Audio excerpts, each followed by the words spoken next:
تخيل تصحى تلاقي نفسك في زمن مش بتاعك وكمان أصغر في السن ب10 سنين. دي قصة بطلتنا شيا اللي لقت واحدة بتصحيها وبتتخض لما بتفوق وبتشوف المكان اللي حواليها، وكمان بتعرف إن الست اللي صحتها دي تبقى والدتها. وبنعرف إن آخر يوم لشيا في زمانها زعق لها مديرها بسبب إنها كانت السبب في خسارة الشركة ملايين، وبيعرفها إنها تدفع التعويض أو تتسجن. وبنرجع لشيا في الزمن التاني وبنعرف إنها اتنقلت للزمن ده، وبيجي في دماغها كل ذكريات البنت الفقيرة اللي هي موجودة في جسمها، مش بتكون مصدقة اللي بيحصل معاها. وبنعرف إن في حد ضربها على دماغها، ولما بتخرج من بيتها بتلاقي جدتها بتضربها، بس أمها بتدافع عنها ومش بتعمل شيء أي رد فعل لأنها بتكون لسه مستغربة، بس بتزعق لهم بسبب اللي بيعملوه وبتمشي. فبتطلع والدتها تجري وراها، وساعتها شيا بتشوف شاب في العربية وهو بيفضل يبصلها وبيوقف العربية قدام الناس علشان ما يجروش وراه. وبيجي خالها وبياخدها هي ووالدتها، وبتحكي لنا شيا إنها بقت في جسم بنت فقيرة أهلها بيكرهوها، وكمان حاولت الانتحار وفشلت. أما خالها فبيزعق لوالدتها لأن شخصيتها ضعيفة زي شخصية جوزها اللي سابهم وسافر علشان يشتغل، وبيدي الفلوس لوالدته اللي بتصرفها على ناس تانية. بيعرفها إن محدش من بيت جوزها بيحبها ولازم تسيبه. وفي آخر اليوم لما بتنام شيا تفتكر في زمانها لما الناس كانت بتعاملها بطريقة وحشة وبتتنمر عليها، وبتصحى وهي مخضوضة. ولما بتقوم من سريرها بتلاقي معطر وبتفتكر إنه كان نفس المعطر اللي عندها وهي صغيرة، بس ما بتهتمش وبتخرج. بنلاقي إن والدتها بتمشي وراه لأنها خايفة إنها تنتحر، بس بتعرفها شيء إنها مش هتعمل كده.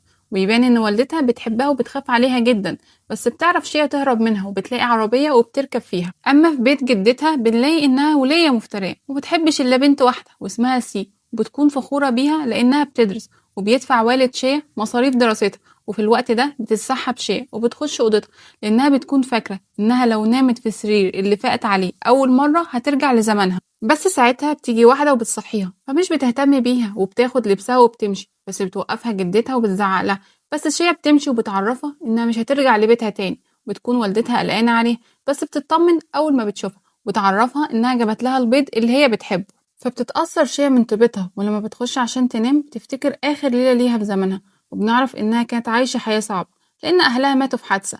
وساعتها بتفتكر المنبه اللي كانت ماسكاه قبل ما تنتقل للزمن ده، بتحس إنه ممكن يكون ليه علاقة باللي بيحصل ليها، وبتقرر إنها تنزل المدينة وتبيع البيت علشان تجيب فلوس وتشتري المنبه. وبتقدر فعلا إنها تبيع البيت كله، وبعد ما بتخلص بتروح علشان تاكل. وساعتها بيجي نفس الشخص اللي كان في العربية وأنقذها من الناس اللي بيجروا وراها، بيفضل يبصلها، بس هي بتروح وبتزعقله لأنه مركز معاها وبتسيبه. ولما بتمشي بتلاقي إن في شباب ماشيين وراها وبيمسكوها وبيحاولوا يتهجموا عليها، بس بيجي الشاب وبيضربهم كلهم وبيسلمهم للشرطة، وبيساعدها إنها تشتري المنبه اللي هي عايزاه، وبيعرفها بنفسه إن اسمه تشينج وهي بتقوله إن اسمها شيا. ولما كانت هتمشي بيغمى عليها وبتحلم بواحد اسمه وانج، وساعتها بتفوق في المستشفى وبتلاقي إن تشينج جنبها وبيطمن عليها وبيصمم إنه يوصلها لبيتها لأنه بيكون قلقان عليها. فبتفرح شيا باهتمامه وإنه شخص كويس، وبتقول لنفسها إنه لو كان في زمانها كان أكيد هترتبط بيه.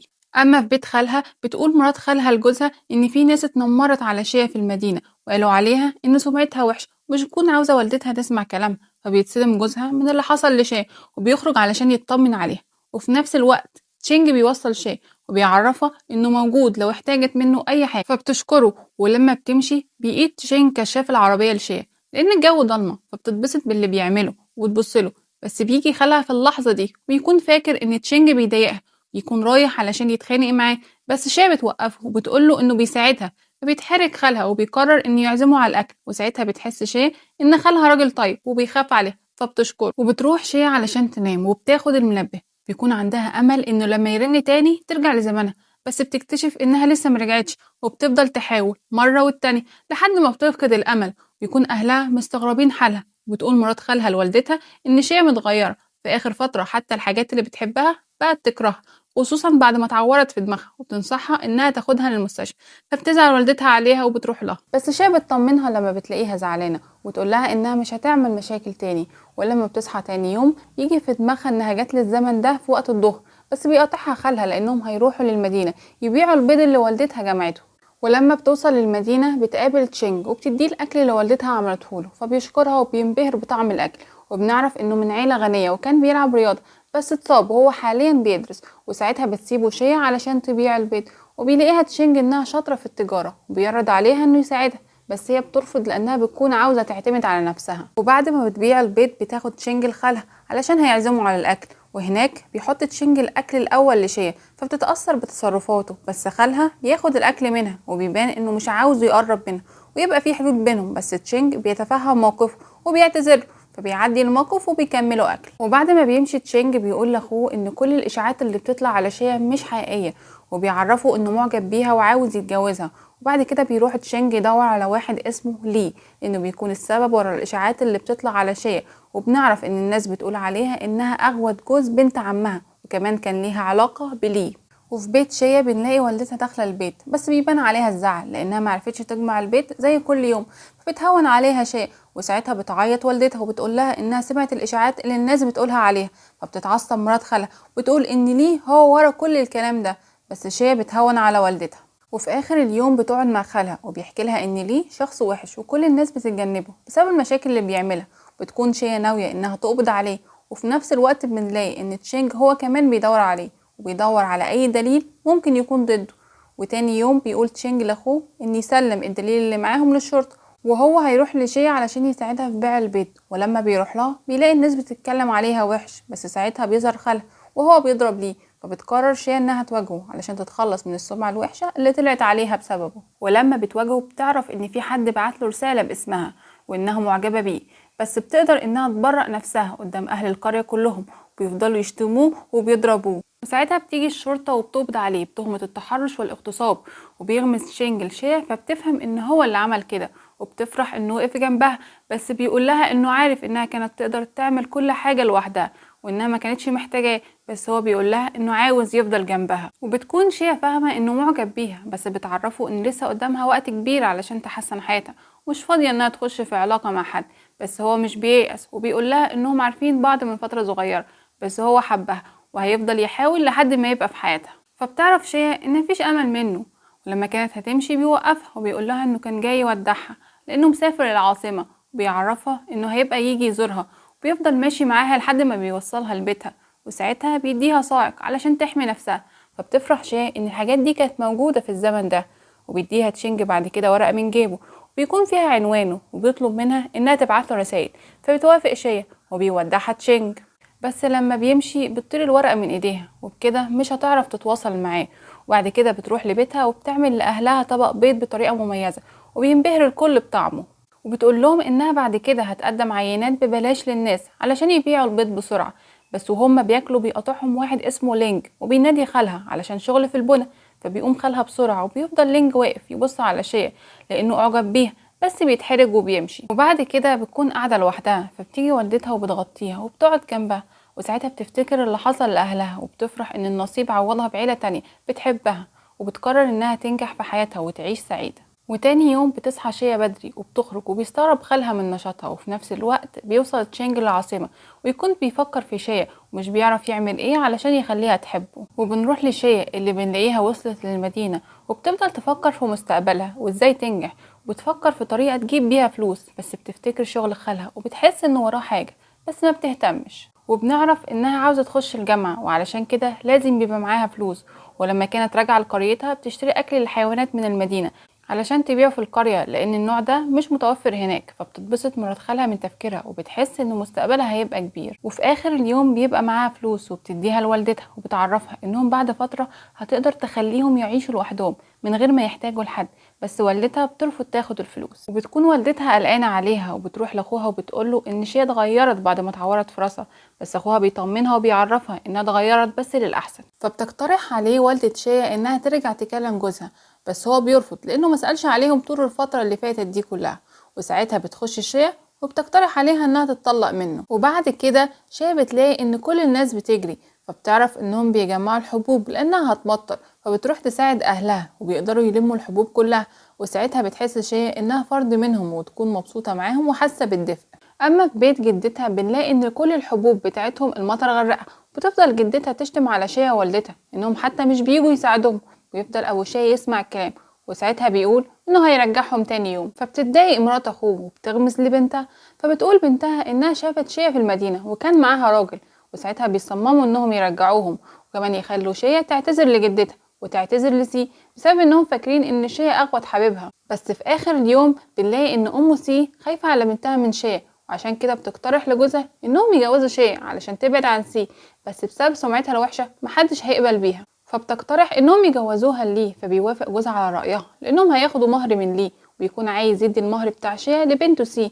بس ساعتها بتقلق ام سي ان شيا تعرف موضوع الرسالة اللي اتبعتت لليه، بس جوزها مش بيهتم وبيكون اهم حاجة عنده الفلوس. وتاني يوم بيروح والد شيا مع 2 حرابيه علشان ياخدوهم، بس بتعدي شيا من جنبهم ومش بتتعرف على والدها، بس هو بيفتكر انها متعمدة تهينه وبيزعق لها، فبتربط شيا الاحداث ببعض وبتعرف ان ده يبقى والدها. وبيتجمع الناس على صوتهم، فبتحاول اخته الحربوة انها تهديه علشان الناس، بس شيا بتعرفهم انهم مش هيرجعوا يعيشوا عندهم جواري تاني، وبتعرفهم ان الشرطة قبضت على ليه وقدرت تنظف سمعتها، واثقة في الشرطة انها تقدر تعرف مين اللي ورا الرسالة اللي اتبعتت له، لانها بتكون عارفة ان سي هي اللي ورا كل اللي حصل لها. وبتقول لهم انها مستحيل كانت تفكر انها تغوي حبيب سي، بس ساعتها والدها بيضربها، ولما بيسمع خالها اللي بيحصل بيطلع يجري على شيا وبيدافع عنها، فبيخاف والدها الجبان وبيمشوا. وفي اخر اليوم بتقول شيا لاهلها انها تقدم في الجامعة، فبتحاول مرات خالها انها تقول لها ان القبول في الجامعة هيبقى صعب، بس شيا بتكون متحمسة ومش بتقبل اليأس.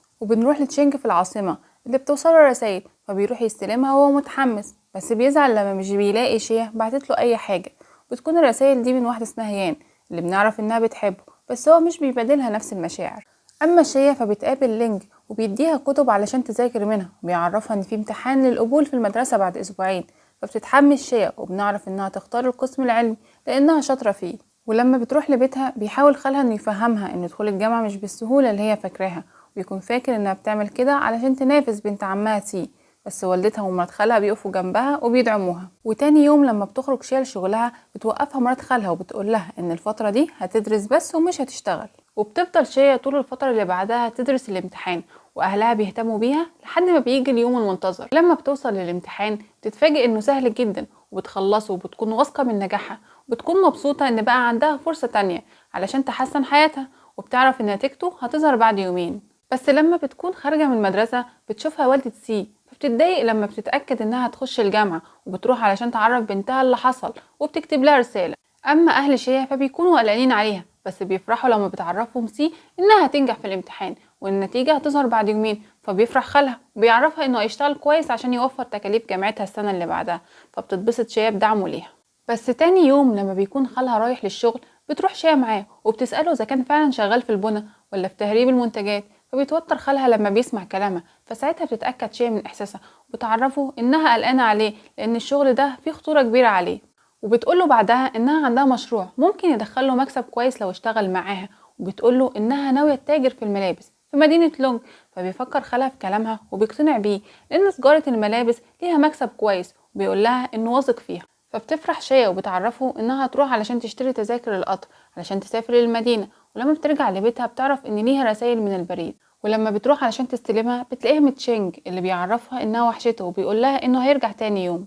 وتاني يوم لما كانت شيا ماشية للقطر بنلاقي انها بتفكر في الامتحان وان نتيجته لسه ما ظهرتش على الرغم انه عدى 5 ايام، بس ساعتها بيقطع تفكيرها تشينج لما بيظهر قدامها وبنعرف انه كان مستنيها في العربية. وفي نفس الوقت بتكون سي بتقرا رسالة والدتها اللي بتعرفها ان شيا بتقدم لامتحان المدرسة وهتخش الجامعة، فبتتضايق سي لانها بتفتكر انها حاطة عينيها على جيان حبيبها، بس بتقفل الرسالة لما بتلاقي جيان وصل وبيبان انه مش مهتم بيها زي ما هي مهتمية بيه، وبنعرف انها بتديه فلوس لانه عيلته فقيرة. اما شيا فبيوصلها تشينج لمحطة القطر وبيكون زعلان انها هتمشي بالسرعة دي، فبتعرفه انها لازم تأمن مستقبلها قبل ما تخش الجامعة السنة الجاية. فبيتفاجئ تشينج انها تكمل تعليم، بس بيفرح بحماسها وساعتها بيقرر ان هو كمان يخش للجامعة وما يكتفيش بالمدرسة. بس ساعتها بيجي اخوه بيدي التذكرة، وبنعرف انه غير تذكرة شيا للطبقة الاعلى علشان يبقى مطمن عليها، فبتحاول شيا انها ترفض بس بتوافق في الاخر وهي مبسوطة من اهتمامه. وبعد كده بتودعه وبتخش القطر، بس بنلاقي ان في ناس بيبصوا عليها لما لقوها لوحدها، وبنشوف واحدة كبيرة بتروح تقعد معاها وبتكون عاوزة تسرقها، بس شيا بتكون فاهماها وبتتخانق معاه، فبتحاول الست انها تشد شنطتها منها، فبيلاحظ واحد من اللي قاعدين اللي بيحصل، وساعتها بيروح ينادي على الضابط وبيقبض على الست دي، فبتشكره شيا وهو بيقول لها انها تخلي بالها من نفسها. وبعد كده لما القطر بيقف بنلاقيه وقف عند البلد اللي اتولدت فيها شيا، فساعتها بتقرر تنزل من القطر وبتروح تسأل على والدتها في المكان اللي كانت شغالة فيه في الوقت ده، بس مش بتلاقي حد بالاسم ده، ولما بتروح لبيتها بتلاقي ان في ناس تانيين عايشين فيه ومفيش اي اثر لاهلها، فبتفهم شيا ان ادام هي موجودة في الزمن ده اهلها مش هيبقوا موجودين ولا حتى هيبقى ليها وجود في المستقبل. وبكده بيخلص الجزء الاول من المسلسل، ولو عايزين الباقي ادعمنا باللايك والاشتراك.